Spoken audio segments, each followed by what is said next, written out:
بہت اہم سوال کیا آپ نے. دیکھیں جی اس میں کوئی شک نہیں ہے کہ پوری دنیا میں صرف ایک ملک اور شاید ایک شخصیت ہے جو پوری کوشش کر رہی ہے دنیا کو اس جنگ سے اور اس کے نقصانات سے بچانے کے لیے, وہ فیلڈ مارشل عاصم ہیں. جبکہ دوسری جانب ایک شخصیت ایسی ہے جو اس امن کے منصوبے اور ڈپلومیسی کو ناکام بنانے کے لیے روزانہ بارودی سلنگیں لگا رہے ہیں مختلف انداز میں, وہ نتنیاہو صاحب ہیں.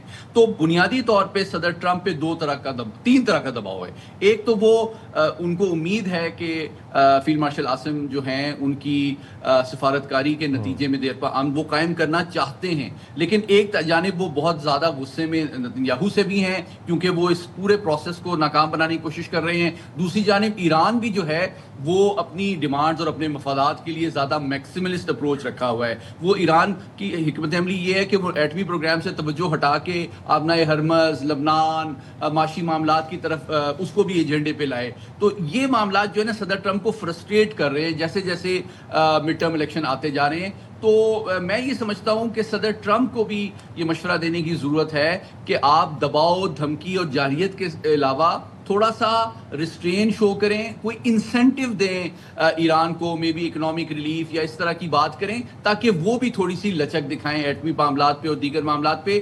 دونوں جانب سے جب تک لچک نہیں دکھائی جائے گی, صرف جارحیت اور الزام تراشی کا سلسلہ جاری رہے گا, تو امن کے دیرپا قیام میں مشکلات ہوں گی. لیکن میں یہ کہنا چاہتا ہوں اس میں کمپلیکس معاملات ہیں, لبنان کا معاملہ ہو, ایٹمی پروگرام کا معاملہ ہو, یہ ایک دن میں حل نہیں ہو سکتا. لیکن کم از کم نوشن آف کامیابی پاکستان کی یہ ہے کہ اس جنگ کو جتنا زیادہ روکا جائے اور سیز فائر کو جتنا دیر پا بنایا جائے, تو یہ بھی دنیا کی انرجی, آئل اور تجارت اور معاشی جو اس کے نقصانات ہیں اس کو بچانے کے لیے پاکستان کا بڑا ویلیبل اور کرٹیکل.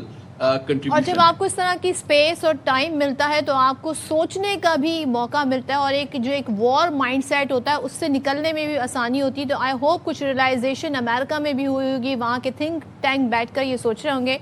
علی محمد صاحب, ایک میں چیز جاننا چاہتی ہوں, بار بار ڈونلڈ ٹرمپ صاحب جب بھی معاہدے کی بات کرتے ہیں ایک بات دہراتے ہیں, جی ایٹمی ہتھیار زیرو, انہوں نے کہا میرے زیرو ان کے پاس ہونے چاہیے, میں اس کے بالکل خلاف ہوں.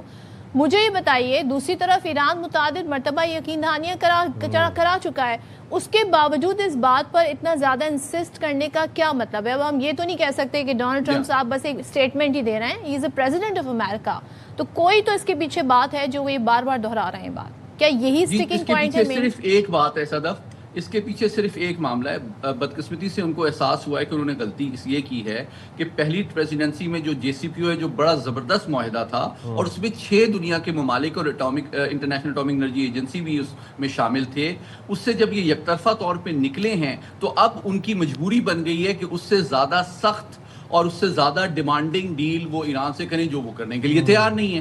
دیکھیں ایران نے جے سی پی او جب کیا تھا تو اس کو اکنامک ریلیف ملا, اس کو ڈپلومیٹک لیجیٹیمیسی ملی, لیکن ساتھ ہی ساتھ اس نے 3.67 لیول پہ انریچمنٹ کی پابندی ایکسیپٹ کی. جب امریکہ ٹرمپ صاحب کی ایڈمنسٹریشن میں پہلی دفعہ نکلا جے سی پی او سے تو ایران کو بھی موقع مل گیا, انہوں نے انریچمنٹ 60% تک کر دی. اب وہ چاہتے ہیں کہ وہ بتائیں کہ جی زیرو پہ لے آئیں. بھائی وہ اب مسئلہ یہ ہے کہ انہوں اب یہاں پہ اس موقع پہ ایران پہ دباؤ ڈال کے یا جارحیت کر کے وہ اگر چاہتے ہیں کہ جے سی پی او کے مقابلے میں زیادہ نقصان دہ ڈیل ایران 2 جنگیں سفر کرنے کے بعد ایکسیپٹ کر لے گا, تو یہ میں سمجھتا ہوں تھوڑی سی مشکل بات ہے. Rightly said, thank you very much Syed Muhammad Ali صاحب, آپ نے باخبر سویرا کے لیے وقت نکالا. اور بات اب یہ ہے کہ یہاں پر جو اب جہاں تک ہمیں تجزیہ کار بتا رہے ہیں اور جو ہم بھی انالائز کر پا رہے ہیں, یہ وار ریٹرک کی وجہ سے اب دوبارہ سے یہ اسکرمشز شروع ہو گئے. ڈونلڈ ٹرمپ نے ایک دن اپنی زبان کو لگام نہیں دیا, ایک دن, چاہے وہ سیز فائر ہو چاہے وہ سیز فائر نہ ہو, تھوڑا تو لچک دکھانی پڑے گی, تھوڑا تو آپ کو تحمل کا مظاہرہ کرنا پڑے گا. وی ڈونٹ وانٹ کہ یہ جنگ دوبارہ